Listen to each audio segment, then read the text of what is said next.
Peace. Greetings.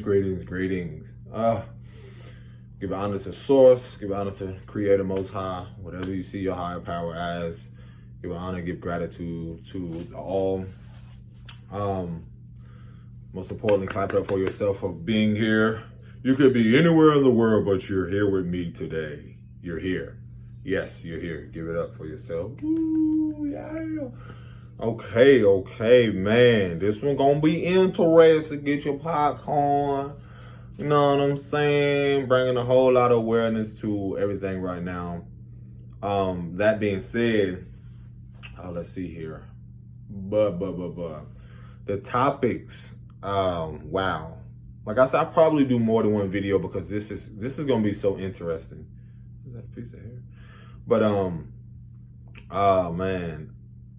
The topics that I have is going to speak about is social anxiety and how that connects to our social self-esteem in itself, self-confidence, self-love, all these things connected. That being said, let me put a pillow behind my back so I don't gotta keep leaning up, Jack. You know what I'm saying? Perfect. Social anxiety and also ADHD. And again, you can look this up. And for those of you that don't know, because I do a lot of research, but for some way it's like what I'm going to elaborate on is so many things. Well, the things that I can relate and connect myself to my own experience and how I can see the correlation or see the connection from my perception or my perspective, however you want to word it. So ADHD. For those of you who don't know, it says it's, if you want to read the title or research it. I don't know why it says adult, but it says adult attention deficient. What is that? Deficiency or deficit hyperactivity disorder. Is a mental health disorder that includes a combination of persistent problems such as a difficulty paying attention, hyperactivity, and impulsive behavior.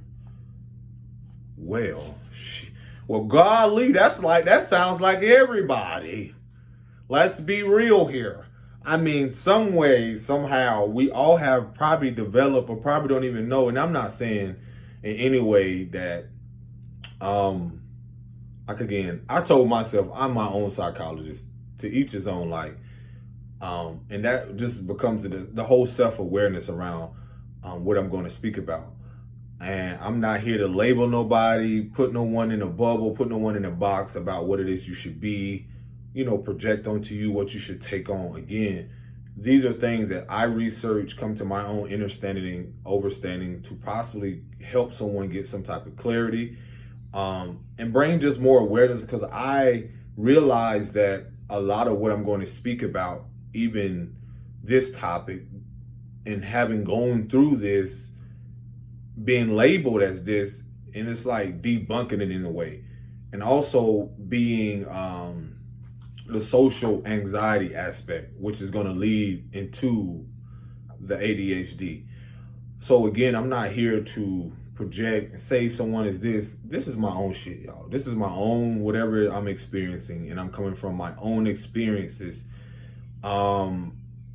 to that I've had to heal through, that I had to face, that I had to accept and move forward. And so in that, I realized that it being bigger than me is me looking at it first, then coming on here and loving this shit and expressing it to some way, because I realize a lot of these things is where all the solution to,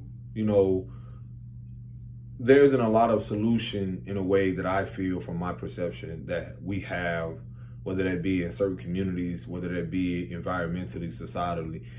You don't see people as me, and I don't know who else is doing it, but, I take a lot of pride, or have courage in what I do, and I love it because, again, it can help a lot of adult people and or youth that are coming into this awareness of, the empowerment of getting through your journey and, regaining that self-esteem, self-confidence, self-awareness around, your purpose here, because we all are needed. We all are vital. We all are valuable. We all are a reflection in some way of the divine. Whatever people doing, But I'm going to speak on first social anxiety. And again, this is I realize over time the gift again that I came into this awareness of learning so much, and why I was so called to research certain things. It's like my soul was yearning out to look up certain things, and even how I connect this to my own natal chart, having a Chiron or Chiron, some may say, in Gemini. And a lot of that talks about, those that aren't familiar with that, I'm talking about a natal chart that, again, everybody don't get into it, but I'm just speaking from my experience and my spiritual journey, my healing journey. The Chiron in Gemini has a lot, and I don't know all of the details, like reading and learning about it, but it really reflected a lot of my own internal battles when it comes to communication, because it reflects now to even how I'm speaking about this now. It talks about how someone who could have been shunned or didn't have that ability to express themselves emotionally, they were, pretty much like outcasted for trying to speak up. All the woundingness around communication, being surrounded around people who didn't know their value, who had low self-esteem, and how that effect even created a social anxiety. And I'm just going to read some things. And again, and not at all am I trying to make things fit for anyone else. This is from my own experience. And it says the overview, and I'm reading social anxiety disorder. I think that says social phobia. It's normal to feel nervous in some social situations. For example, going on a date or giving a presentation may cause a feeling of butterflies in your stomach. But in social anxiety disorder, also called social phobia, everyday interactions can significant anxiety, self-consciousness, and embarrassment because you fear being scrutinized or judged negatively by others. In social anxiety disorder, fear and anxiety leads to avoidance, like avoiding a situation that can disrupt your life. Severe stress can affect your relationships, daily routines, work, school, or other activities.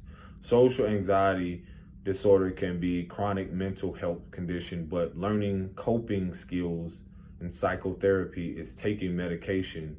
And I don't advise none of that. Again, it says that can help gain confidence and improve your ability to interact with us. I don't even see how, even just how that is in there. Let me make this very clear. I don't need no fucking medication because that's exactly what I'm finna get in, even how that connects to the ADHD. And again, whatever works for other people doesn't work for everyone else. But I notice how they put that in there. But the symptoms, feelings of shyness or discomfort in certain situations aren't necessarily signs of social anxiety disorder, particularly in children. Comfort levels in social situations vary, depending on personality traits and life experiences. Some people are naturally reserved and others are more outgoing. Well, that says a lot right there. In contrast to everyday nervousness, social anxiety disorder includes fear, anxiety, avoidance that interferes with relationship, daily routines, work, school, and or activities. Social anxiety disorder, boom, bingo, typically begins in the early to mid-teens. How do y'all just assume that? Though it can sometimes start, in younger children or in adults. And that's emotional and behavior symptoms.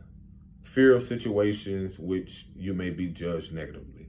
Worrying about embarrassing or being humiliated yourself. Intense fear of interacting or talking with strangers.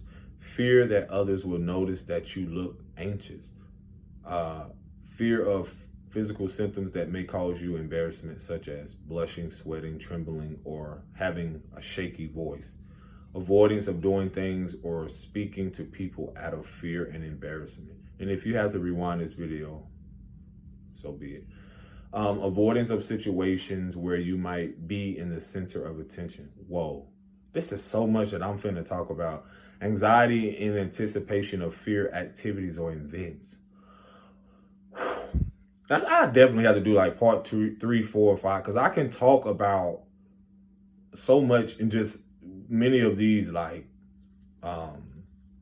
signs or symptoms, whatever they call it. Intense fear or anxiety during social situations. Analysts, what is that on? Okay, hold on. I think that's an analyze. Yeah.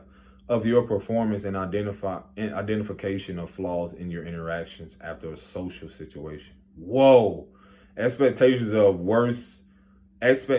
the worst possible consequences from a negative experience during a social situation. Whoa. This is amazing. I love this. I didn't even, and let me tell y'all something. I say like around,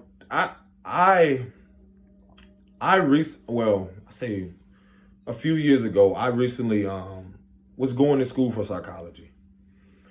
And I realized so much that surrounds this. Like, there's so many things. Like, oh my gosh. I was going, like, I don't know if I talked about this on another video. I was going for psychology. And it just didn't resonate with me how I could just be in a class. And I guess this connects to ADHD, but it wasn't so much of my attention. And it talks about being hyperactive. I just realized, like, if all these studies about these certain things that people go through, where really are, where's the real help or the solution? Instead of, I was telling a brother of mine, like, medication, that for me, I had an experience where I was young, but finishing off what I experienced in the college is that, I had to come to this awareness that I decided to, and I realized I didn't fail anyone, I didn't fail myself. I realized that wasn't something that I loved or that brought me joy. To be sitting in a class, and it seems like being claustrophobic or whatever you call it. And I just had this awareness around, like, you had people from so many different demographics. I was in California at the time, Oakland, the Bay Area. And those of you that are familiar with that or don't know that, it's like some may call it like a melting pot. But you have so many people from so many different demographics or cultures and creeds. And most of the class I was in for psychology was, different age groups, different, again, demographics, or people come from different demographics or cultures. And with all that being said, like, you had people that had different experiences such as mine. And just with that, it's like, you're telling one person, a teacher, a professor, to teach or share this syllabus or this, whatever it is, that they're supposed to share, this lesson, and not expect, or even to expect everyone in there to learn and receive this. And this is what we call to get through the process of what we see as becoming successful. In whose eyes? Societally, governmentally, in the world in itself, like literally going through this process to obtain a degree, to show the world that you're smart or intelligent. And see, that goes back to the social anxiety that I written notes down about, how the schools, in our career, and it talks about our work environments and all these things, how we don't even know the how, when, and what like led to even a lot of people even being in that position to be in that class, because I'm learning psychology, but shit, I need a psychologist, because it's more so how I'm more observant. And I realized very young, and now coming into this deep acceptance, that I do not learn as everyone. And this goes back to my Chiron or Chiron in Gemini. As I was reading it, it elaborated on how someone such as myself, who since very young was emotionally very sensitive or had a higher awareness. And this gets more dive into more of those who are spiritual or have gifts.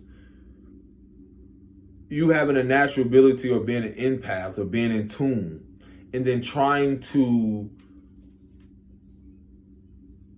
fit into this world or try to fit and conform into these societal standards or these standards of mom, dad, or whomever else. And this connects to your career and so forth. So again, this social anxiety aspect of trying to learn and trying to make my way through life, what I realized is that a lot of what I experienced in my childhood connected now to everything that I've experienced. I wrote down in my notes, it's like, young I was called stupid, or how in the Chiron and Gemini high, I can come off and communicate things differently. And this is what I realize now was my unique gift, is that it talked about how I think, and I can think and visualize, think in emotions and pictures. And I know some of you probably needed to hear this, is that this is not a curse. And I've always saw myself as a visionary.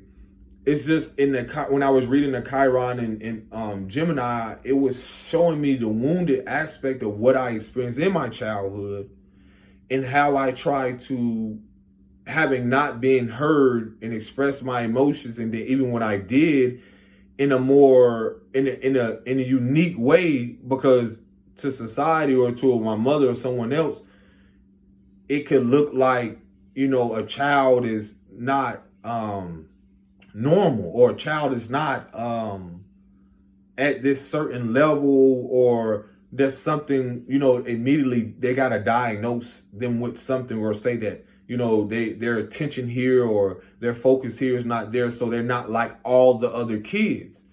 So my way was communicating what I realized as I start to research and learn more about myself, is that was something that I was trying to run from my whole life.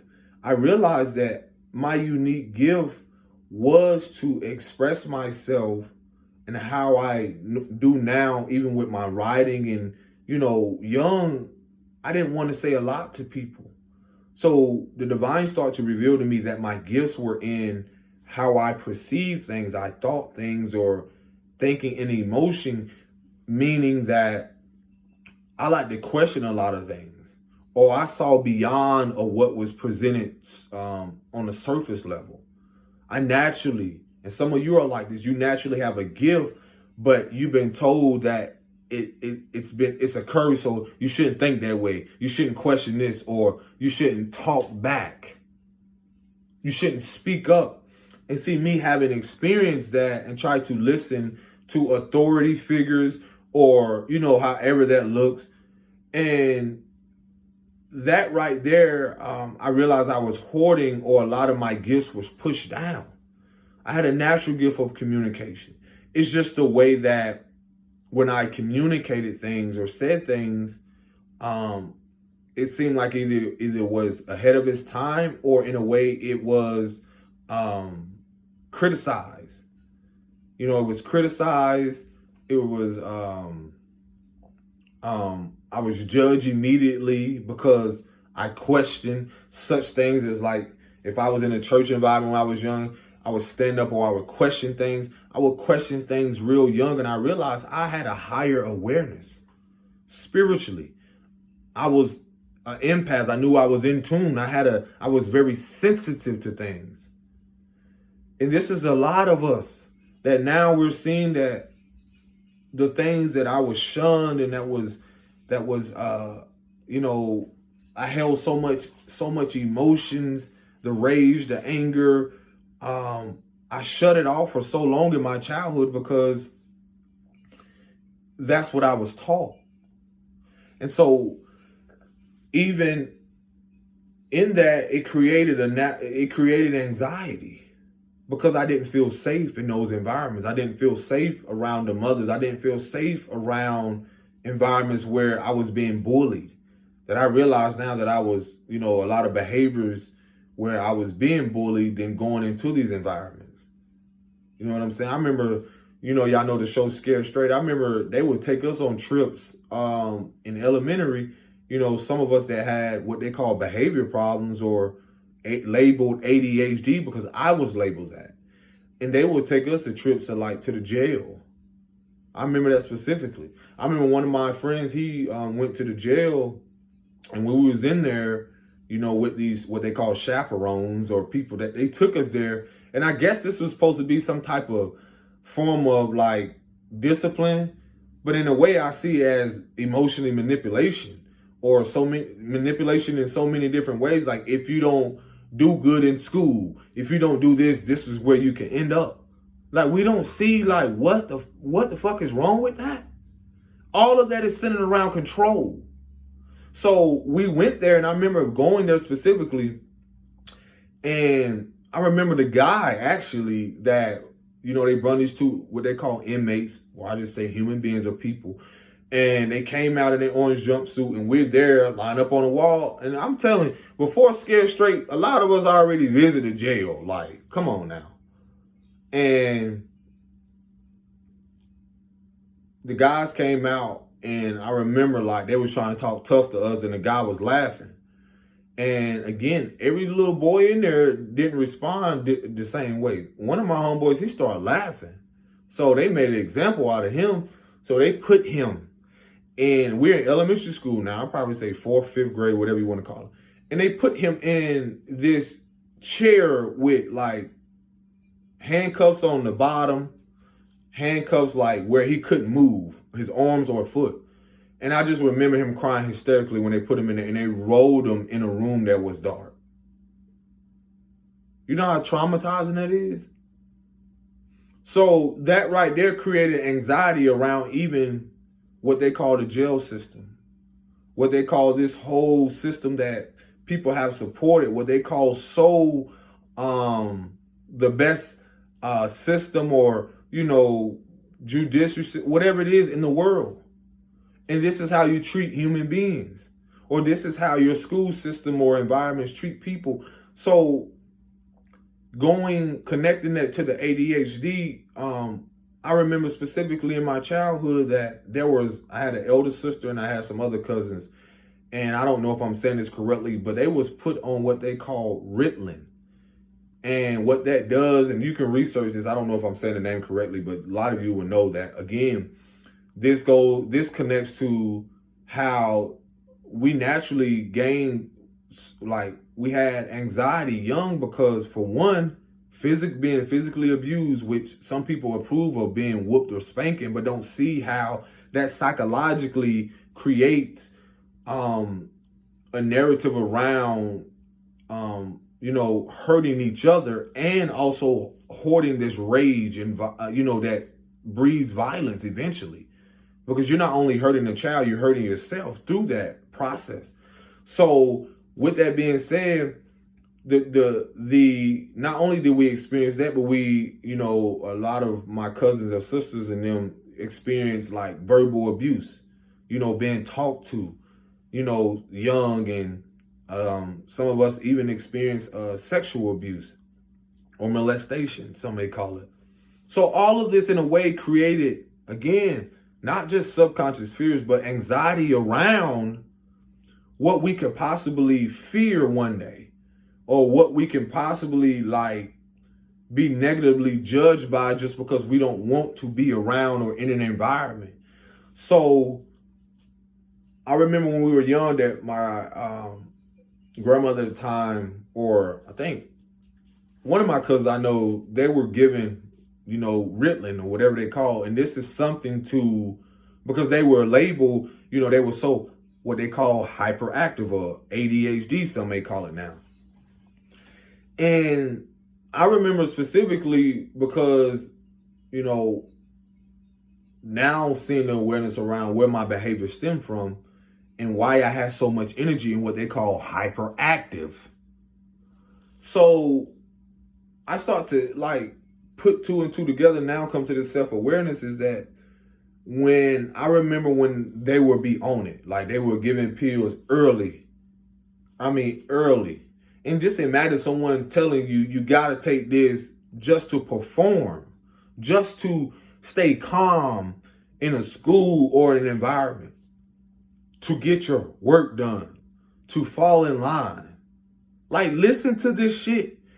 This is why I'm debunking and exposing this, because there's no fear in talking about this, because there's so many people that immediately, you get prescribed drugs that are a gateway to other drugs and so forth. And now you're seeing all this mental illness and development of this, because there's a holistic way and there's a medical way. So with that being said, it's like they were given these things, and I would see how they would turn into zombies, yo.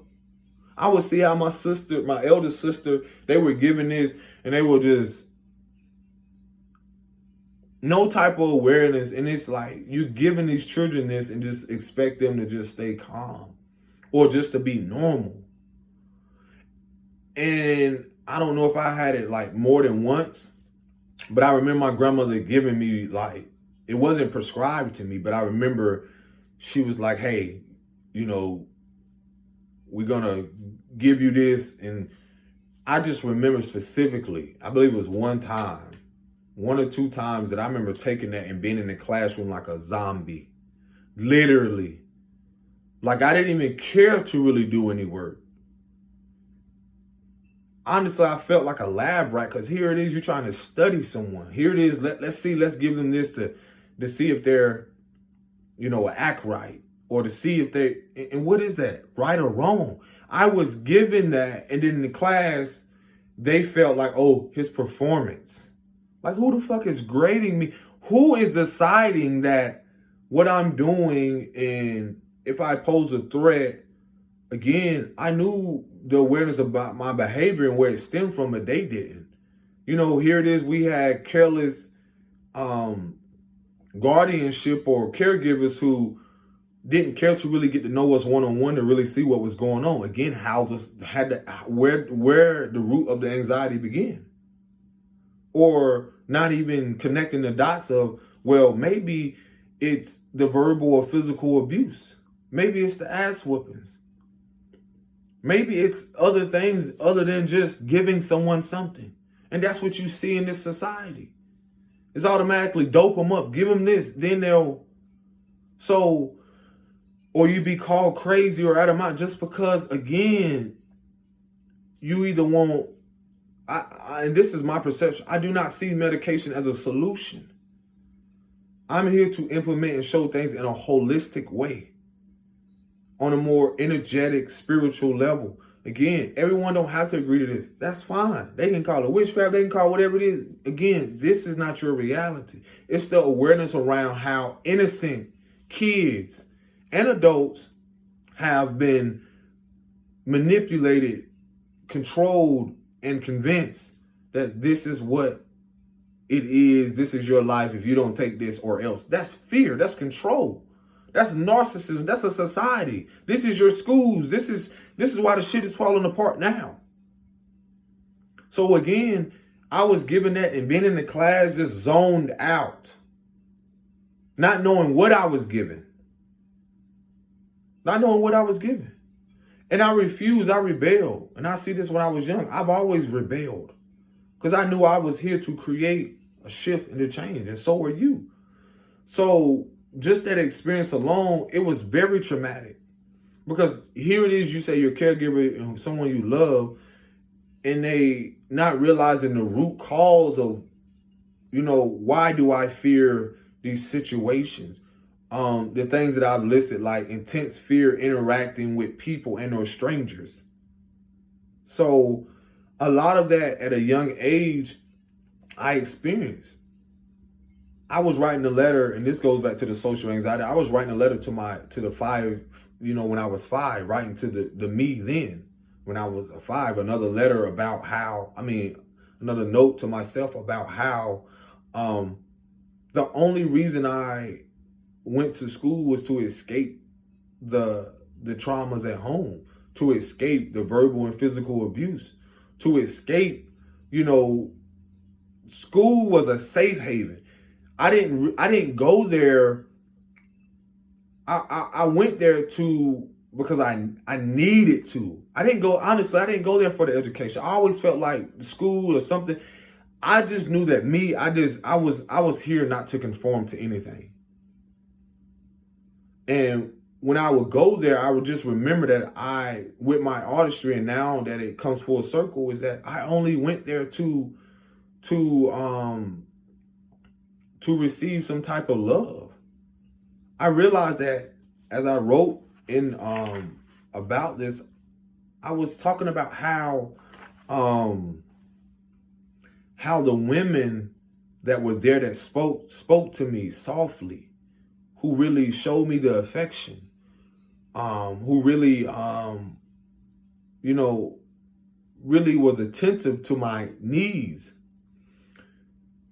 And the polarity of that is like, I dreaded getting on the bus when I was young, because a part of me now seeing that the survival aspect, I dreaded that, because I didn't know what I was coming home to. I didn't know if I was coming home to another fight. I didn't know, even when I would act out in class, I purposely, and this is what you see with a lot of kids, they purposely act out. Because you don't know that this fear that they have developed, this anxiety of not going to bed or not eating, all these things that they have, these mental disorders, they have disorder. That means something's not aligned, it's not in order. So these things that they have developed, then they bring it to school, the universities, or whatever, no matter what age you are. For me, I went there, and that was my safe haven. If I could just draw, then that was it. I was good. If I can see the friends that I had, at that moment without being bullied, then that school was home to me. In that moment in my childhood, it was home.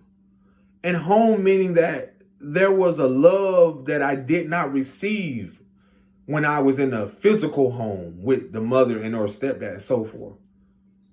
And this is what a lot of us don't realize, where our anxiety began, our mental disorders began.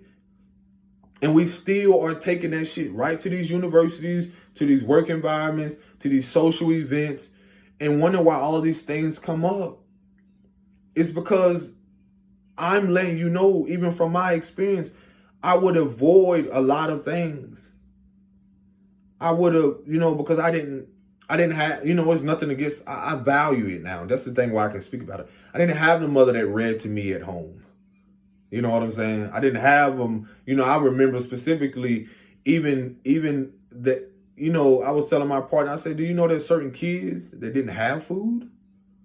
So their only food was to go to school and have a lunch. But here we are trying to push the narrative. This is the dysfunction. Push the narrative that success is, you got to go to school. What about the underlying? What about what kids are really going on? What's really going on with people? And why you see this behavior display even into adulthood. So with that, again, I saw school as home. Then even with that I remember being bullied through certain, in being bullied at home, because at that moment, I tell you, my first bully was my mom, my grandma, and stepdad, people that abused because I didn't do certain things. I remember certain dialogues with the stepdad, just because he wasn't my biological dad, I felt like he had some type of vendetta or some type of something, because he knew he can treat me a certain way and get away with it, because my mom was so emotionally in debt, like in how you say it, like emotionally like embedded or whatever it is, or so attached to him through her, own traumas or whatever, that she couldn't see past the fact of how her kids were getting treated. She actually prioritizing getting whoopings, and I saw her trauma, created anxiety in my sisters because, whooping them or spanking them for everything, to where it became something where it was just me. And then my sisters didn't want to be around. I mean, who will want to be around when you having people that don't know what it is to address their own fears or to address what's going on with them, so they project it. So again, you want to know the depths of what me as men, I don't like to use color, but in actuality, in a country that pushes colorism so much, a melanated man like experience, yeah, there's so much fucking anxiety. There's anxiety not around what we experienced in our childhood. You're talking about a country that the anxiety or the social anxiety around even being around police. There's a lot of stuff not living up to societal standards. And when I read that Chiron and Gemini, it specifically said that and I know you are needed, but it specifically said that I am, people who experience this, that those traumas, you are needed. Meaning that my communicative skills are needed. I was not. It also noted how people that they will label it as a disability. Like, for instance, I would in childhood or elementary, I think I won a spelling bee, but I realized that my grammar or pronouncing things, as you can see, I'm not ashamed of it at all, was not the best or to societal standards or school. And me trying to pronounce words again, I will look at certain stuff. So there will be a lot of fear around reading out loud. And you see a lot of this. This shit has happened so much through a lot of men, melanated men, women, that are not confident in reading. And that goes back to even the social anxiety around trying to avoid intellectual situations. Like, let's say people of higher educations or certain knowledge, and being, fear, anxiety around not speaking up, even when you're called out in the class.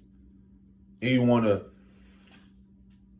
A doesn't fit. You know what I'm saying? I was that one to do that, to look at words. But then again, you didn't have, you had Tommy or Sarah, somebody else who had an active mother or father. And it's not, it could be anybody who had a mom that or dad that was very active to help them with certain things. That's cool, because they were prepared for that. But then you had someone else again who grew up in a verbal, physical, abusive home, that shit, all they heard was like cuss words or certain things. And then you wonder why these kids go out here and regurgitate and reenact these behaviors. Because that also goes back to the multiple personality disorders. They're developing their character through whatever they're experiencing firsthand. So their projection that they're getting is what from their experience, from their own inner dialogue, from their own inner image. So you're talking about people, again, look at how we want to ignore the different demographics. We want to ignore, like, these people not having access to this, these people not having access to this, and then you're expecting them to perform at a certain level. Even the social anxiety around that. Like, being told that you're dumb or stupid because you don't have a certain grade. A lot of people haven't experienced that. You're unintelligent. You're not advanced. You're not normal because you don't have a 4.0. Or because you don't have a this or that. It's not for everybody. And that's why I'm here to change that and be the change. For instance, what they call disability, it says trying to what society standards and what they deem as, intelligent. Who? Who's giving out these commands and say who's intelligence, who is below or higher than anyone? What? Or people, for instance, that have a lisp or a stutter. I stuttered a little bit when I was young, and I knew a cousin that was stuttered. And he was immediately bullied or, judged negatively because he didn't speak a certain way. And I send my love and gratitude to a lot of you that have experienced this and have gone through this, yo. Because a lot of us don't even realize that we have anxiety around even speaking up. I was led to create this because I had realized that I was coming into my own power, operating my throat chakra to see that inner dialogue that wasn't mine that I took on to now speak up confidently.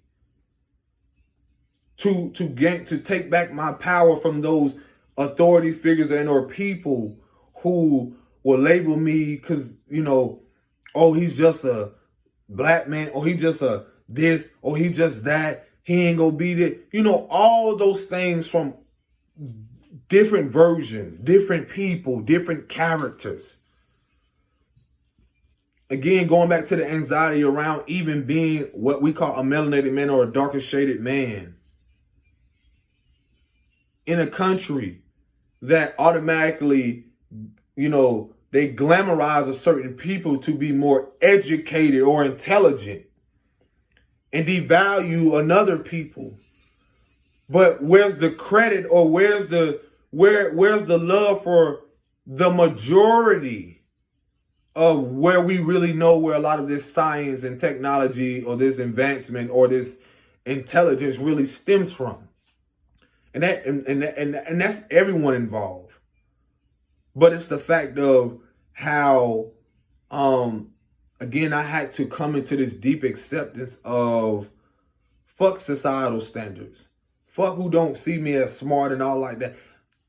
I think I learned something about that. It said smart in Latin actually means stupid. I don't know. You can research that. But I even tell my princess, you're intelligent, you're advanced, you're brilliant. And I've always knew I was brilliant. And you've always been intelligent and brilliant. I just had to accept that my needs when it comes to communication, when it comes to emotional connection and so forth, I knew that my needs were different than other kids. And being that a lot of things I didn't receive in childhood, I've come to that self-awareness now that there was never nothing wrong with me. It ain't about wrong or right. It was just the fact of how a lot of us have been put in this box. A lot of kids, a lot of you adults, and you're taking on this narrative and diagnosing yourself with ADHD. Why? Because a child is active. And you're talking about a system that was put in place with specific control for them not to be active, for them not to connect with nature, for them not to really know the truth about who they are, to see the limitless potential, or not even potential, to see the limitless abilities and natural abilities that they have. Because a lot of us have natural, God-given or source-given abilities to be able to connect with those who are like-minded, who are connected to us on a soul level. Those that have higher intelligence, those of you that connect with things beyond this superficial bullshit that they try to give us in this 3D or whatever you want to call it. Like, come on, yo. Not me, not I. And now I see the spiritual warfare in all of that. Because they didn't want a lot of people to come into this awareness, but that's what it's always been about. School doesn't teach you, or your university and all these other things, is that it has its purpose, it has its value for you to come into your own self-awareness. And not everyone is willing to do that. But again, it's, a lot of what I realized I developed was a lot of insecurities, and I wrote this down, insecurities around who at a time going through my different phases, even dating people, even certain interactions where people may have had, whether it was money, their career status, whatever, the insecurities around those who were more educated, as society puts it, or better communication skills that was more valuable to society. And my self-awareness is like, I knew I had to give to connect with people from like on all levels. Like I remember sometimes I would write, and whether I couldn't, like I said, it's not about being the best speller. I would just write something in my own way. That don't mean someone's illiterate. Doesn't mean they're dumb and stupid. Because if you look at where the English language derived from and all this stuff that it connects to, Latin and all these different people that came from so many cultures and nationalities, what are we really? We're trying to basically put all kids in one fucking box and tell them that if you don't get these grades, if you don't do this, then you're not successful, then you're not valuable. And y'all don't question this? Or we're just going to label them this. So when we label them this, then what? Well, where's really the solution to this? Look at society now. The mental disorders, meaning that the disorder within themselves. And so, again, a lot of these things that I realized that I shouldn't ever, and neither should you, feel ashamed or guilt on the unique gifts that you have, wherever it is. You got people that don't maybe know how to read music, but they know how to write it, or they know how to perform it. That is a gift. You are gifted. That was given to you from the divine. Someone may not read a book as fast as someone else, but that doesn't mean that they're not able to read in between the lines or in a way to look beyond what the message is what was coming to me, relaying. And that's what I realized, is that with my artistry and what I express, my uniqueness, and accepting that I have a way, and I was expressing to my partners, it's just like, I realized that I naturally had a way of not only thinking my emotions or projecting it or expressing it in a way. I would express my emotions. And this is a lot of kids. They may not have the courage to speak, but do we label the ones that are not able to speak or they're not able to hear? Do we automatically put them in the category? Like, look at the word disable. I told my brother that, I said, able is in the fucking word. Able. You're able to do something. So what makes them less fortunate or devaluable than anybody in society? That's utterly bullshit, yo. I'm pulling the cards, yo.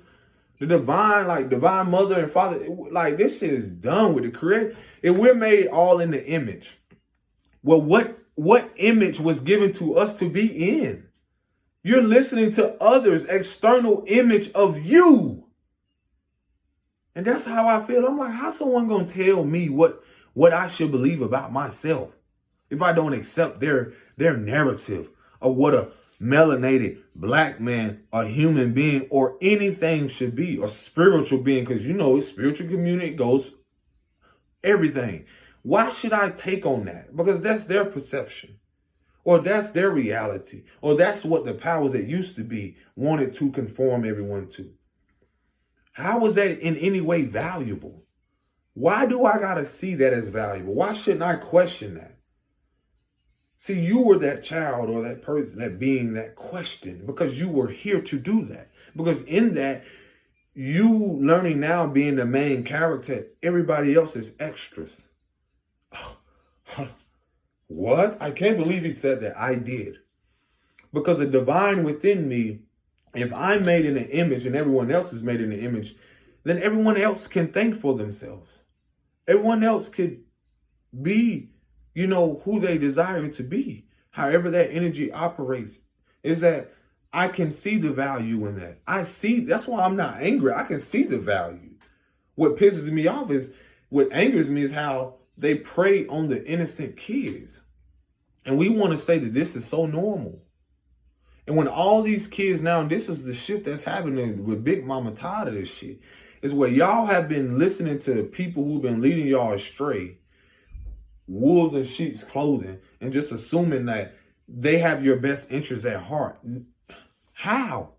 When these people don't even love themselves, when they can simply just sit back and just eat their popcorn, laying their money, do whatever it is, continue being, pushing out fear. And in reality, they knew their days were numbered. So why should I take on the narrative of expecting the worst possibility when now I can change that narrative and expecting the best? See, that's what a lot of us have experienced so much, is that how these things probably show up in our childhood is that there's like the social anxiety aspect of it is like we don't even realize how let me see, is it in my notes on here? For instance, a lot of us children. For children, anxiety about interacting with adults or peers may be shown by crying, having temper tantrum, clinging to parents, or refusing to speak in social situations. Let me tell you something that I we see this in a lot of kids and probably your own kids. There's a reason behind that. Whether you want to call it anxiety or whatever, because I don't want to oversaturate that word. I would like to say that your kids are very gifted. Like I said, I was very sensitive. A lot of us were very sensitive, and this is because you have spiritual and natural abilities. A lot of us were very sensitive, and these kids that are very sensitive are supposed to be protected. And I don't just mean on the physical aspect, on the physical plane. I mean on a spiritual aspect. This is why a lot of us now are becoming so in tune and becoming so aware that not only the attack has been on us spiritually, but also on the kids. So once we come into this awareness, we'll realize that a lot of us are here. The bigger picture is to be a bridge of function, of order, to restore order, balance, harmony, and peace. You cannot overlook that if you don't look at how we even came to be what we are. How did we get into this place? Okay, now where's the solution in that? Everyone's not going to have the solution. It's just about being a guide. I'm not a guide in a way to where it's like helping people realize like, hey, you do realize that there's a possibility that a lot of things that you went through resulted in a lot of childhood traumas or a lot of things that you came here to learn and you're choosing to heal and accept. So I get so passionate about this and I have compassion for the kids is because I see a lot of people that look past this. I see just certain behaviors in my princess because I realized that her process of getting through things was either developed through what she has experienced with other people and or what could be passed down through the lineage. So if you're talking about people that have suppressed their emotions so much, that in itself, anxiety around fearing to even communicate, the fear around that, to even, our mothers especially and or environments where they feel that they're safe, but then you have these structures that immediately the anxiety around like them being on, let's say, Section 8 or something else, and then the anxiety around like if they don't do these things or they don't do all this, and the fear around that being removed from them and that foundation being removed from not only them, but their kids. So that's why all of this stuff is being exposed around a lot of these, like the whole social anxiety around that. People not being able to be them not able to have the father or certain things in the home. Like, oh my God, I can go so far into depth with that, yo. And again, a lot of us not even realizing how and where these things have stemmed from.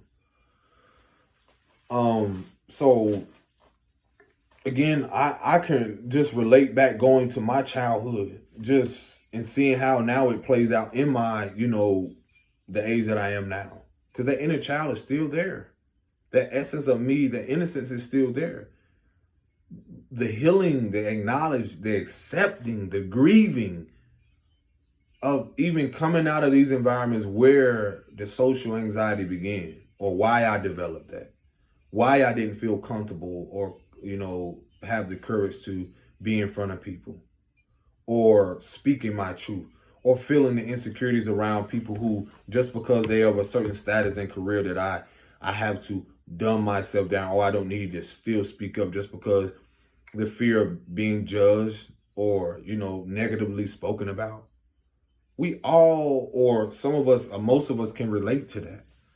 I'm talking about in your work environments too. You know, in your work environments, your relationships, it affects so many things, social events.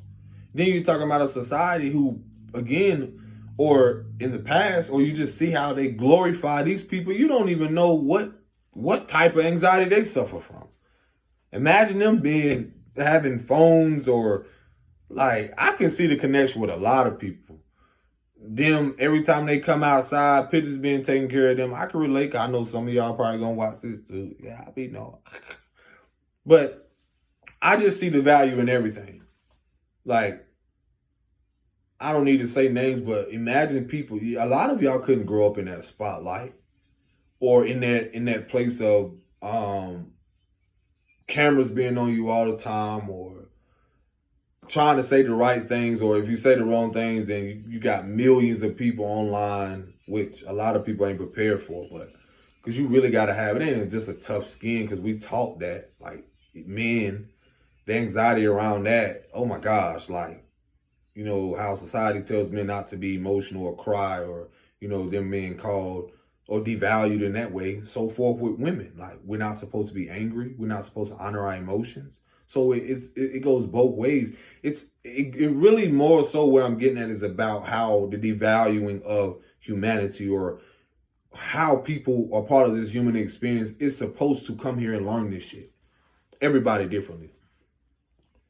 So it's easy for people to, again, put the spotlight on certain people in certain places, but a lot of y'all couldn't be there. And it goes both ways, because a lot of people that are in that place with whatever money, career, they in some way probably experience the same social anxiety. They want to, I'm not going to say all, but some of them want to live a normal life just as much as you want that life that they're living. But you don't know the vices and the principalities and the spiritual warfare that they're facing. So how could you possibly think, like, a lot of people are not ready for that? Y'all say y'all want a life like that, and that's to each his own. But I was watching something earlier. This is a little off subject, but I saw a lady that I watch stuff because it really helps me, like, with, if you want to call it anxiety, but how to really structure my life, because a lot of what I've been going through is helping me restructure, restore, rebalance, reorder my life. Because of that's what the healing journey is, and the spiritual journey is, that you don't hear people talk about that. But a lot of this shit is about not only you being restored within yourself, like, to the depths of your soul, dark night of the soul, you're also being healed on a cellular level, matriarchal, patriarchal, ancestrally, to where a lot of things I realize I'm facing is so that the sons that come after me, that will become fathers, don't have to question their value of who they are in this world. You don't have to conform. You can have the courage to be the change within yourself. You don't have to conform to societal standards or what other people say, no matter how much they try to come at you and say, paint you out to be, in the eyes of the divine, and, the divine mother, and everything being restored. We all are valuable. You also got to pay attention that who told you that you were devaluable? Who told you that you didn't matter? And then who told those people, the mother and father, whether they learn these behaviors? So again, that's the importance of all of this. And what else? I was watching Hoarders again. I'm learning through, like, I don't know, I'll be watching stuff to see, like, where did this obsessive behavior come from? And a lot of stuff, like I said, I don't like to oversaturate the word anxiety, but I just say the fears, the subconscious fears of everyone comes up differently, because everyone experiencing their childhood is different. But when I watched Hoarders, I saw that this lady had came into some money. And then just to see how she, I be intrigued with this shit. I just see how she just bought all this stuff. But then I see what it connects to. Because, on there they talk about the deaths that happen or a loss or something dark or something emotionally connected to the behaviors that is displayed. It's no difference than what I'm talking about. It's just they just giving this shit titles. So when I see this stuff and I'm intrigued, I'm like, wow. Like what I'm intrigued in a way like, dang, because some people like, man, some people laugh like, dang, look at this, da da da da da. But in actuality, the bigger picture, and I've been there too, because it's certain things I've laughed, but at the same moment, it's like we're judging not knowing what that person's like inner dialogue, the vices that they're dealing with, the traumas, on the soul level, what they came here to learn. We don't really know what to the depths, what they've experienced. You just got to realize we don't even realize how much television and or how much we look first at the outer image of people rather than the inner image. And these are the things that are now balance being restored, is being able to see the value in everyone. Because everyone's valuable in some way.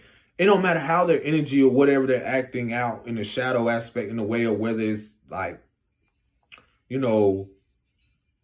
however they're expressing it, it may not be in your best interest or the best way, but it's like, can you see the value in what they're teaching you, and also what is teaching you, and how you can teach them in a opposing way, like what not to do or how to rise above it. So again, just seeing those shows or certain things, I'm like, whoa. And I know people that went through that. And it just shows me like the level of compassion.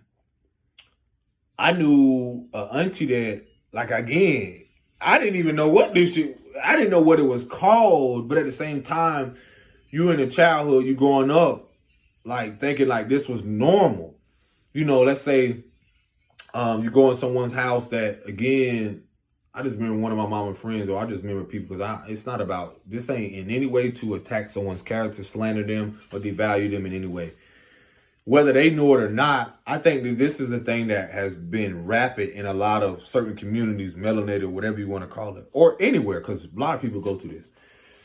When you go, I've been in someone's home at that time, I think when I was younger, and really saw how like clothes were everywhere on the floor.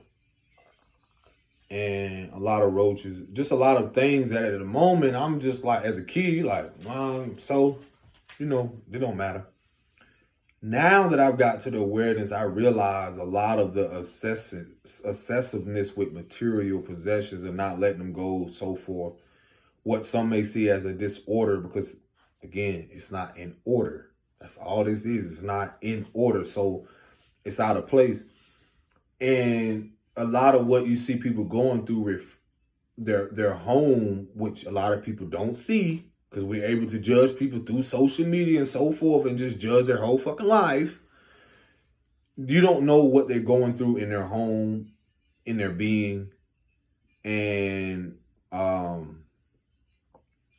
realized, like, dang, I used to think like, dang, this person I knew probably was really going through something traumatically that they didn't get help from.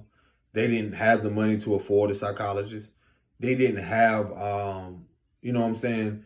Yeah, you can give a lot of these mothers or people in these communities money.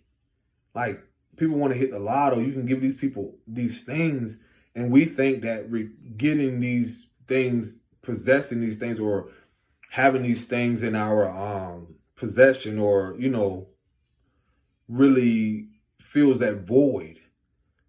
But there's something like underneath that scab or in that wound internally, that inner wound, there's something to the depths that only that person knows how deep that pain goes.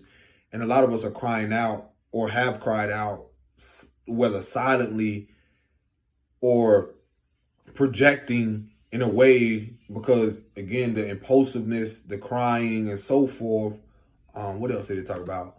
Like developing this in childhood, the crying, the social distancing ourselves, and not realizing how that's really saying a lot about someone internally.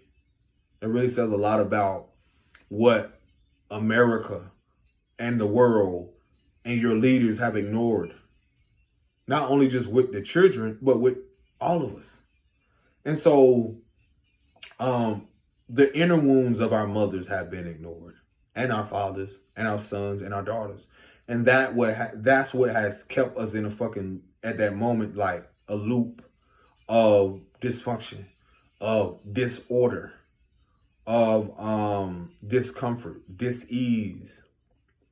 That's what has kept us with that what can no longer be ignored. And this is why, they say the veil is being lifted, or a lot of things is being revealed. And it's funny how I say that, because it got brighter.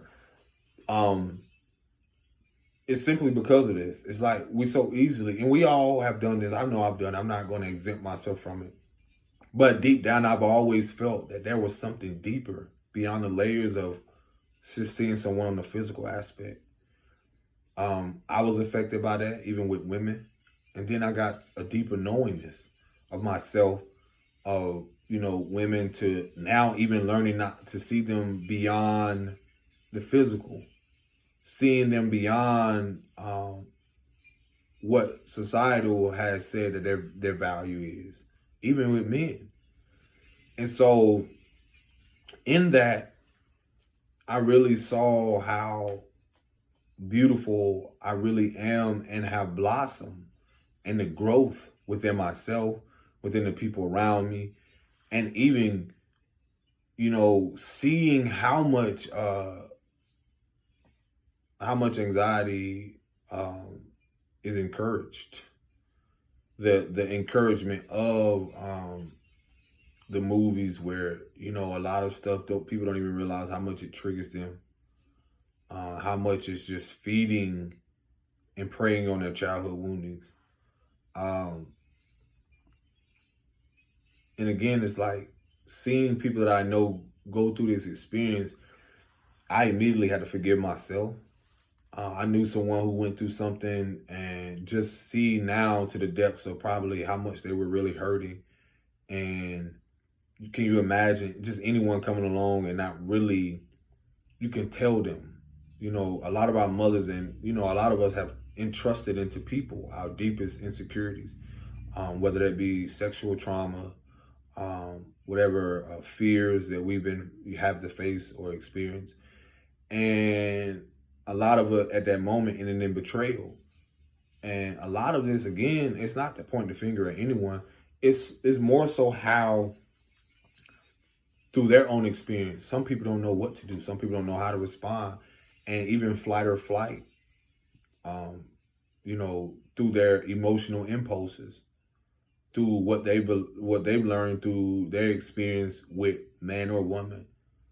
And so, I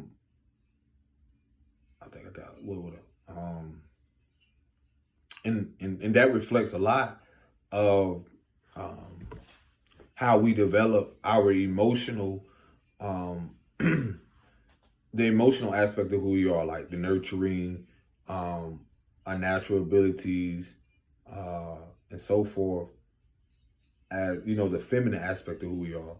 And then we learn, shout out to the sister Solar Ross, she broke this down way more better, I think, on a previous video. But how we have, through the feminine and masculine aspect, the divine mother and or father, or through the mother and father, we learn these things. It helped me really break down internally what I was really going through, like help me really dissect it. And now in dissecting that, destroying that old version, I'm able to rebuild a new identity that, again, I'm not trying to convince anyone to accept it. It's about me accepting it. Because again, people are going to have a narrative of what they experience with you. That can be their truth. Well, what matters is you standing in your power. And I realized how much I had to build up my own self-esteem again, my own self-confidence, to even speak, to even walk out, to face these fears, these subconscious fears, face these things that I went through. So where I'm getting at is that the sister was talking about how we develop our and I'm going to quote it my own way, I feel like I recall it, how we develop basically our gifts or natural abilities to express to the world, and that's through our emotions, through what we develop through mama, the intelligence, and our image or identity is developed through the father. And I was like, whoa, what? I was fucking blown away. And that really made me reflect on the partnership I was in and also myself. It's because I realized that if I develop my image as a man, or reflecting both feminine and masculine principles, I realized that I develop from the emotional aspect of what, the women was through a lens of a wounded woman, of a woman who experienced a lot of pain, a woman that was shot, a woman that really never got really psychological treatment or really healed a lot of things. Not to say she's not doing it now, but it's more so the awareness around my experience and how I developed my childhood development into what we call adulthood. So I realized the women that were in my life, not all of them, but mostly what I saw, how that created a lot of dis-ease and discomfort within in an inner level, and how that played out. And then even with the men, the identity that I developed, seeing the drug dealers or seeing the athletes, seeing the people with this or that, not to devalue anyone in any way, is to see that that's what was portrayed to me, the characters that I saw. And so with that, it's like, imagine trying to take on this narrative, because of subconsciously you seeing this is being programmed, then you don't realize unconsciously after a while that shit is hurting you more than it hurts someone else. You really not.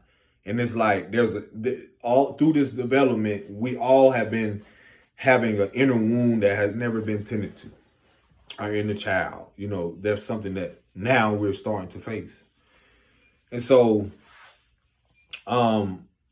and it just made me reflect on a partnership to where, knowing someone who grew up in a single parent home or grew up in an environment where they didn't have, and a lot of you, this can look like this for a lot of you women, that let's say you didn't have a mother there. So you didn't really have you didn't really know whether that was a wounded aspect and or healthy. Whatever it was, whether, let's say a mother wasn't there, you didn't know how, and this is how you see in the world now, a lot of, what I would say, how the mother, literally the disconnect between the mother and her, or the feminine energy in her. So her woundedness is projected onto the daughter, to where the daughter, what the daughter takes on is this narrative of that woundedness, which reflects back, which is projected onto the masculine aspect of who she is. So this is displayed. So let's say if you didn't have a mother that was emotionally supportive, but you had an emotionally abusive mother, then you would develop, there would be fear or anxiety around that in relationships. And you would reenact these things through the wounded aspect of what you experienced with her and what she experienced with her mother, so forth. So generationally, this has been passed down. So, and let's say like you did have a father, but then again, a lot of that, again, he can only teach you from whatever his inner dialogue or inner image is. He can only show you from his perspective of based on what he has experienced with women or with the matriarchal. And and so again, you're talking about a lot of insecurities around this. a lot of fears, a lot of anxiety around what you see, commitment, marriage. It's so many things that that's connected to this. So I was able to connect that with a lot of relationships that I was in because, again, it really showed me that I had to really fucking father myself, yo. A lot of us had to mother and father ourselves because we weren't really shown or given or offered a valuable foundation, a foundation that was valuable.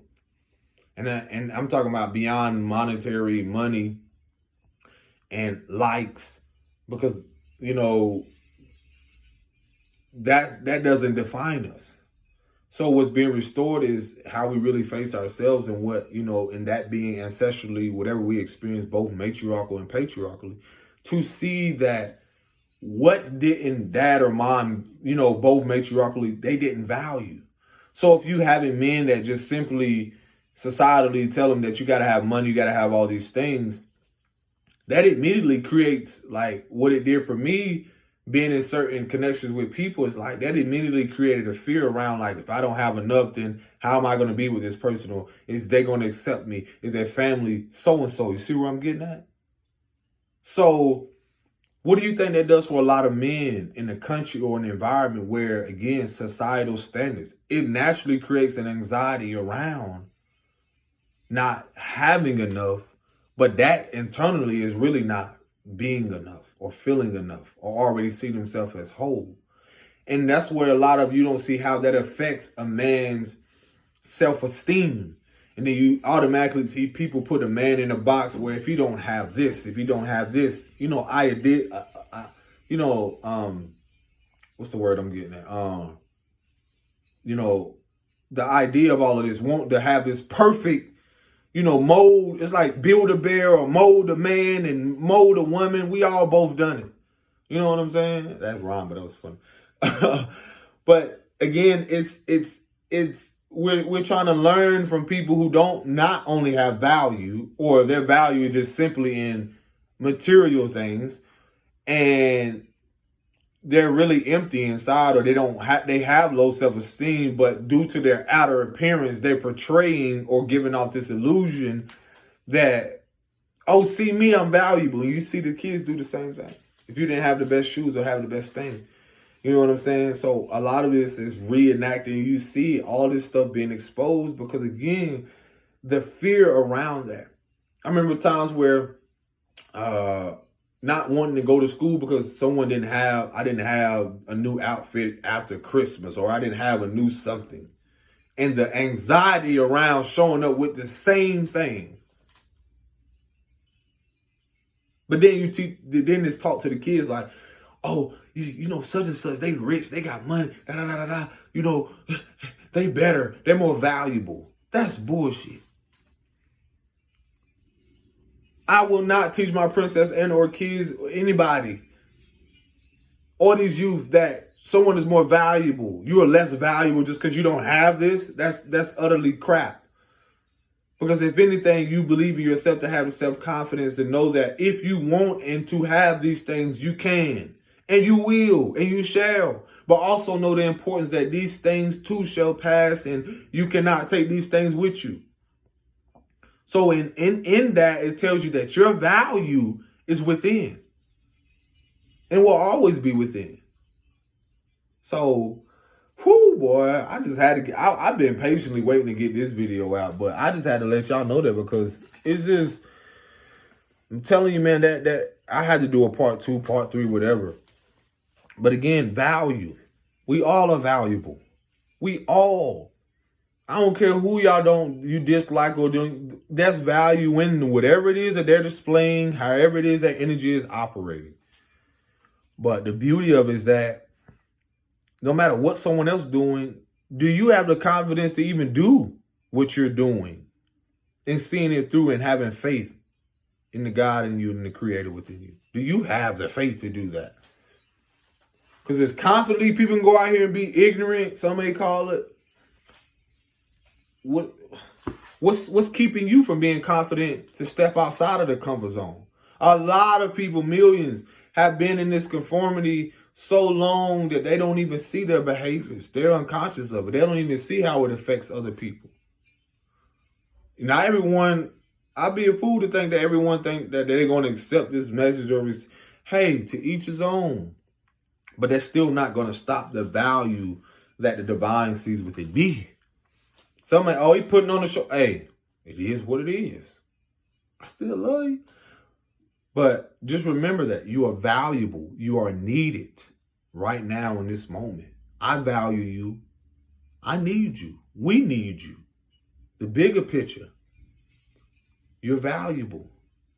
And your success isn't measured in what society, what mom, dad, or anybody. Step outside of your comfort zone. People do it all the time. If I thought I was going to be in the league or do this or do that, that was not my plan. That was not the divine plan. But at the moment, like I realized, like I have the peace that is more valuable than anything not doing what I love. So y'all take care of yourself. Peace and blessings. Shalom.